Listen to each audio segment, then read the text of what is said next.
کیا ماؤں نے لال جنے تھے؟ کیا دھرتی نے انسان دیکھے تھے؟ آج تک دنیا ایسا بادشاہ نہ دکھا سکی جو 22 لاکھ مربع میل پہ حکومت کر کے مسجد میں جھاڑو دے رہا ہو، جو 22 لاکھ مربع میل پر حکومت کر کے پانی کی مشق کندھے پہ اٹھا کے بیوہ عورتوں کے گھر میں گھڑوں میں پانی بھرنے جا رہا ہو۔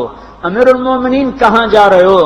فلاں اماں کے گھڑے میں پانی بھرنے جا رہا ہوں، فلاں کے گھر میں پانی بھرنے جا رہا ہوں۔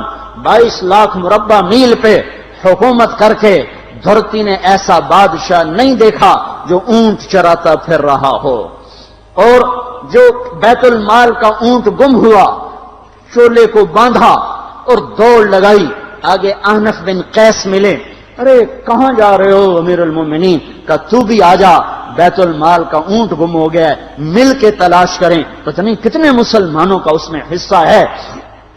دھرتی ایسا بادشاہ نہ دکھا سکے گی، نہ دکھا سکے گی، کوئی ایسا آیا ہی نہیں ہے کہ جو اتنی بڑی سلطنت کا مالک ہو اور کیکر کے درخت کے نیچے بغیر پیروں کے سو رہا ہو۔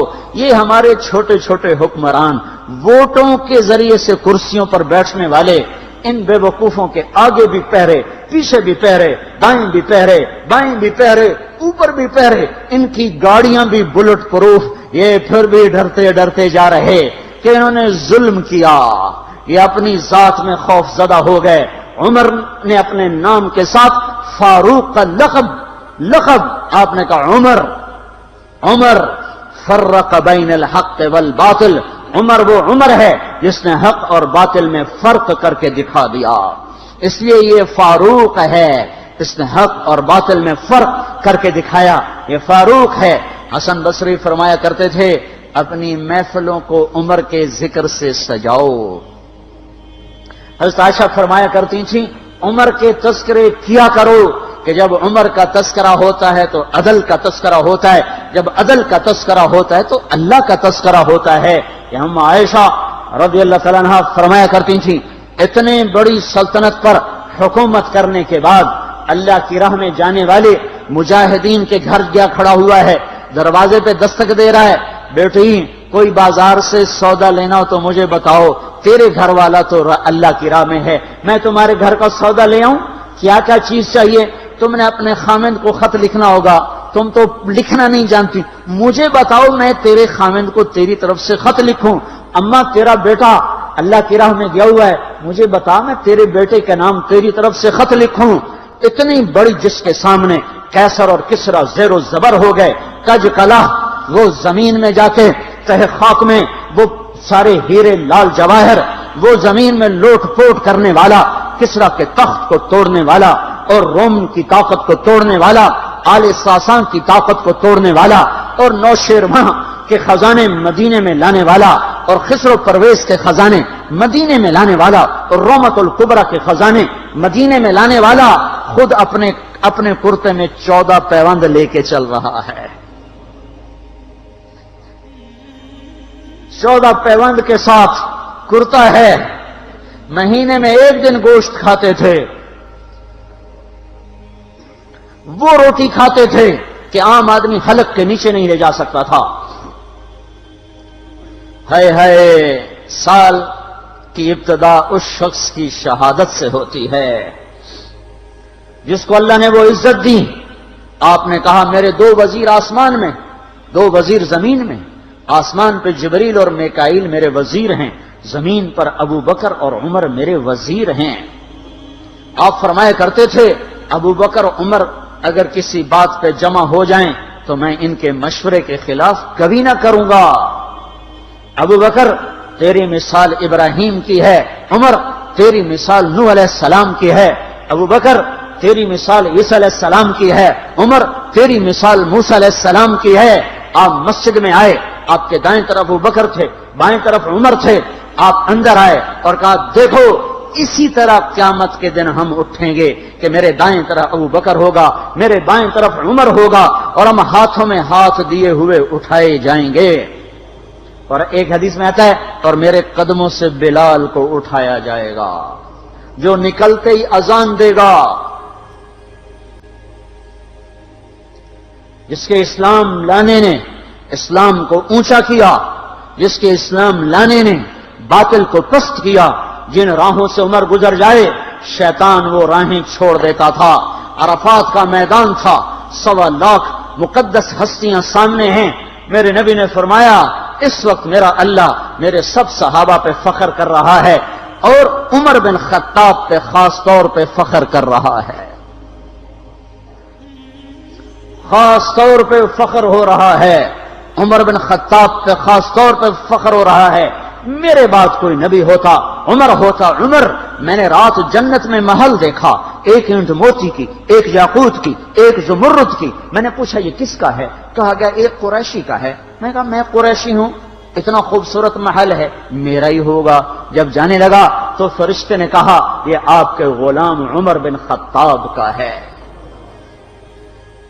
وہ کیا مبارک لوگ ہیں کہ جنہیں نبی کے گھر میں قبر نصیب ہو، ایک طرف ایک ساتھی، ایک طرف دوسرا ساتھی، جن کو نبی کے دو پہلوؤں میں جگہ ملی ہو۔ وہ کیسی عظیم ہستیاں، اتنی بڑی سلطنت کا مالک اور اتنے بڑے عدل کی نشانی بن کر مدینے میں مسجد میں بیٹھے رو رہے ہیں۔ امیر المومنین کیوں رو رہے ہو؟ کہا دجلہ کے کنارے کتا بھی پیاسا مر گیا تو پوچھ تو عمر کی ہوگی، فرات کے کنارے کتا بھی پیاسا مر گیا تو پوچھ تو عمر کی ہوگی۔ راتوں کو پہرے دیے جا رہے ہیں، راتوں کو خبرگیری کی جا رہی ہے۔ مدینے کے باہر ایک خیمہ ملتا ہے، چند بچے ملتے ہیں جو رو رہے ہیں۔ ایک عورت ہانڈی چڑھا کے ڈوئی پھیر رہی ہے۔ پوچھتے ہیں بہن یہ بچے کیوں رو رہے ہیں؟ کہ یہ بھوک سے رو رہے ہیں۔ ہانڈی میں کیا ہے؟ پانی، کچھ بھی نہیں۔ کیوں چڑھایا ہوا ہے؟ بہلانے کے لیے، سو جائیں گے روتے روتے، میرا اور عمر کا اللہ کے ہاں فیصلہ ہوگا۔ تو عمر کی ہچکیاں بن گئیں کہ عمر کو بہن تیرے حال کی کیا خبر؟ کہ پھر ہمارا بادشاہ کیوں بنا ہے؟ اگر ہمارے حال کی خبر نہیں لیتا تو ہمارا خلیفہ کیوں بنا ہے؟ پر لگ گئے، بیت المال سے سامان نکالا، بوری بھری، سر پہ اٹھائی، کمر پہ اٹھائی۔ غلام اسلم نے کہا میں اٹھاؤں؟ کہ قیامت کے دن بھی میرا وزن تو اٹھائے گا۔ اسی طرح بھاگے ہوئے آئے، پنیر نکالا، آٹا نکالا، گھی نکالا، شہد نکالا، ڈال کے ہانڈی میں نیچے آگ، خود دھواں گیلی لکڑیوں میں پھونکے مار مار مار آگ جلائی، حلوہ تیار کیا، پھر پلیٹوں میں ڈال ڈال کے بچوں کو کھلایا۔ وہ عورت کہنے لگی کاش عمر کی بجائے تو خلیفہ ہوتا۔ تو یہ نہیں کہا کہ میں ہی عمر ہوں، میں ہی عمر ہوں۔ فرمایا جب کل تو امیر المومنین سے ملے گی تو مجھے بھی وہیں دیکھ لے گی، مجھے بھی وہیں پا لے گی۔ پھر وہاں بیٹھ کے دیکھتے رہے، اٹھ کے چل دیے۔ بچے ہنسنے لگے، کھیلنے لگے تو اپنے غلام سے فرمایا میں نے انہیں روتا دیکھا تھا، میرا جی چاہا میں انہیں ہنستا بھی دیکھوں۔ 22 لاکھ مربع میل پہ اسلام پھیلا کر حکومت اس سے بھی بڑے علاقے میں لوگوں نے کی۔ چنگیز نے اس سے زیادہ فتوحات کی، محمود غزنوی نے اس سے زیادہ کی، سکندر تیمور نے اس سے زیادہ کی۔ پر فتوحات کر کے یوں خدمت کر رہا ہو، پانی بھر رہا ہو، اونٹ چرا رہا ہو، امامت کرا رہا ہو، 14 پیوند لگے کپڑوں کے ساتھ خلافت کے تخت پر بیٹھا ہوا ہو، یہ دھرتی میں پھر کوئی نہیں آئے گا۔ ہے نماز میں خنجر لگا، نماز پڑھاتے ہوئے 27 ذوالحج، 27، 28، 29 یکم کو انتقال ہوا۔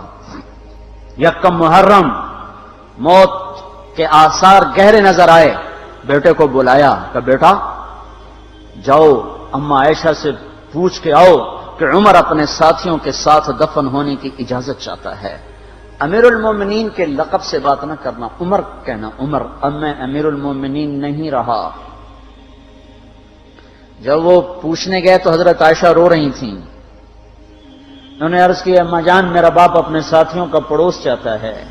انہوں نے فرمایا یہ جگہ تو میں نے اپنے لیے رکھی تھی، لیکن اگر عمر چاہتے ہیں تو ان کو مجھ پر فضیلت ہے، میں ان کے لیے دستبردار ہوں۔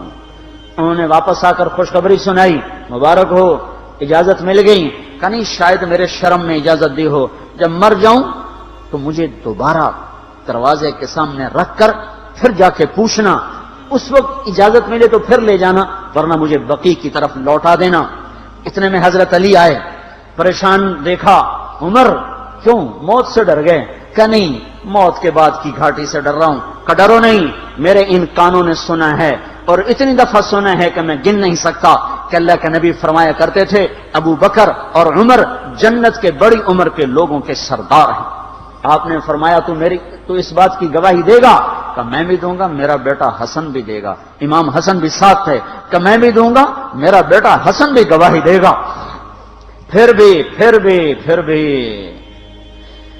ہے جو جنت کی بشارتیں لیے ہوئے ہیں، 10 مبشرہ، ابو بکر جنتی، عمر جنتی، عثمان جنتی، علی جنتی، طلحہ جنتی، زبیر جنتی، ابو عبد الرحمن بن عوف جنتی، ابو عبیدہ بن جراح جنتی، سعید بن زید جنتی۔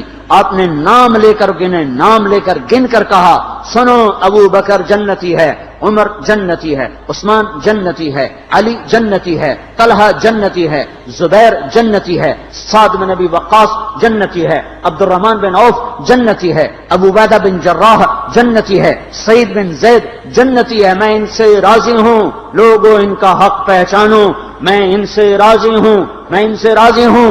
پھر آپ نے فرمایا اگر تم نے ان کے بارے میں کسی ایک کے بارے میں بھی دل میں بغض لے کر مر گئے، اور تم نے اتنی بندگی کی تھی کہ سوکھ کے کانٹا ہو گئے تھے، روزے اتنے رکھے تھے کہ پیٹ کمر کو لگ گیا تھا، سجدے اتنے کیے تھے کہ تمہارے ماتھے اور گھٹنوں پر پتھروں جیسے نشان پڑ گئے تھے، اتنا کچھ کر کے ان 10 میں سے کسی ایک کا بغض لے کر اگر تم مر گئے تو اللہ تمہیں منہ کے بل جہنم میں گرا دے گا۔ لوگوں میں ان سے راضی ہوں، ان کا حق پہچانو، جن کو اللہ بھی رضا کے پروانے دے رہا ہو، جن کو اللہ کا رسول رضا کے پروانے دے رہا ہو، جن کو وزارت کا شرف مل چکا ہو، نبی کے پہلو میں قبر جن کی بننے کا اعلان ہو چکا ہو، وہ موت پر کیا کہہ رہا ہے؟ موت پہ کیا کہہ رہا ہے؟ اپنے بیٹے سے کہا میرا سر زمین پہ ڈال دے۔ ان کی گود میں سر تھا عبداللہ بن عمر، تو انہوں نے گود سے ہٹا کر پنڈلی پہ رکھ لیا، یہاں رکھ لیا۔ کہنے لگے کیا کہہ رہا ہوں، کیا کہہ رہا ہوں، سنتے نہیں ہو، زمین پہ ڈال دو۔ تو انہوں نے زمین پہ ڈالا تو اپنے چہرے کو مٹی میں رکھ دیا اور ایسے ملنے لگے اور کہنے لگے اے میرے رب، اگر تو نے عمر کو معاف نہ کیا تو عمر ہلاک ہو جائے۔ ویل لک یا عمر ولامک ان لم یغفر لک ربک، عمر تیری ہلاکت ہے اگر تیرے رب نے تجھے معاف نہ کیا۔ یہ کہتے کہتے کہتے جان دے دی۔ 22 لاکھ مربع میل میں اسلام کو زندہ کرنے والا، این حالت نماز میں زخم کھا کے گرنے والا، مطلوب مصطفیٰ، وزیر مصطفیٰ، جنت کی خوشخبریاں لے کر پھر موت پر یوں کہہ رہا ہو اللہ تو نے معاف نہ کیا تو میرا کیا بنے گا؟ کیا بے طلبی ہے۔ ان کے بیٹے خلافت کے اہل، ان کے بہنوئی سعید بن زید 10 مبشرہ میں سے دونوں کے نام کاٹ دیے کہ یہ 6 ہیں جن سے اللہ کا رسول راضی تھا، جس کو چاہو خلیفہ بنا دو، جس کو چاہو حکومت دے دو، نہ میرے بیٹے کو ملے گی نہ سعید بن زید کو ملے گی۔